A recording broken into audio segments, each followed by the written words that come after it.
একটি দেশ গড়ার ক্ষেত্রে বিদ্যালয়গুলো সবচেয়ে গুরুত্বপূর্ণ ভূমিকা পালন করে, শিক্ষা ব্যবস্থা সবচেয়ে প্রয়োজনীয় গুরুত্বপূর্ণ ভূমিকা পালন করে।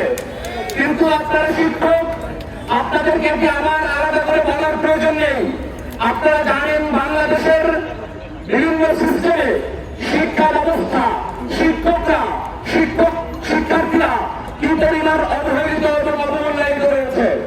বিশেষ করে যেই শিক্ষা প্রতিষ্ঠান থেকে আমার আপনার মতো প্রত্যেকটা বাংলাদেশের তরুণের, শিক্ষিত তরুণদের হাতে ধরে হয়েছিল প্রাথমিক বিদ্যালয়, সেই প্রাথমিক বিদ্যালয়ের শিক্ষকরা, প্রাথমিক বিদ্যালয়ের শিক্ষার্থীরা, প্রাথমিক বিদ্যালয়ের অবকাঠামোগুলো বাংলাদেশের সবচেয়ে অবহেলিত রয়েছে। আমরা ভেবেছিলাম 5 আগস্টে ছাত্র জনতা রক্ত দিয়ে একটি গণঅভ্যুত্থানের সরকার তৈরি করেছে।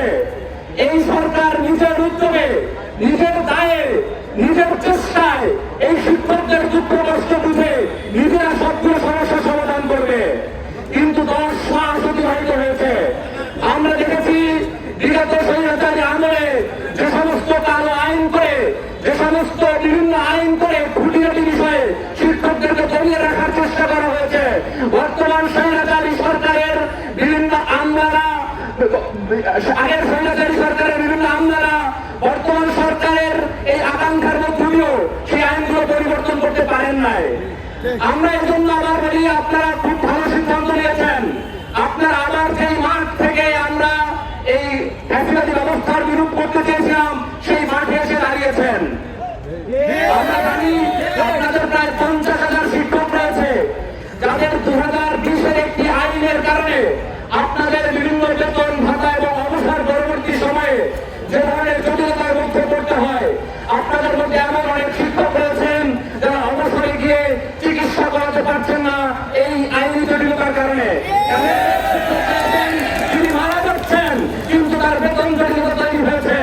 আমরা চেষ্টা করেছি মন্ত্রণালয়ের বিভিন্ন দপ্তরে গিয়ে তাদের উপলব্ধি করানোর জন্য যে তারা যেন শিক্ষকদের বিষয়গুলোকে আলাদাভাবে বিবেচনা করে সহমর্মিতার দৃষ্টিতে দেখে।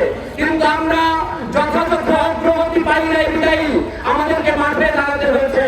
আমরা থেকে সকল শিক্ষকের সাথে একত্রিত করে আমরা জাতীয় নাগরিক পার্টির পক্ষ থেকে আমরা বাংলাদেশের যারাই শিক্ষকদের মেহনতি মানুষের পাশে থাকবে, জাতীয় নাগরিক পার্টির রাজনৈতিক কমিটমেন্ট হচ্ছে না তাদের পাশে দাঁড়িয়েই তাদের রাজনীতি করবে।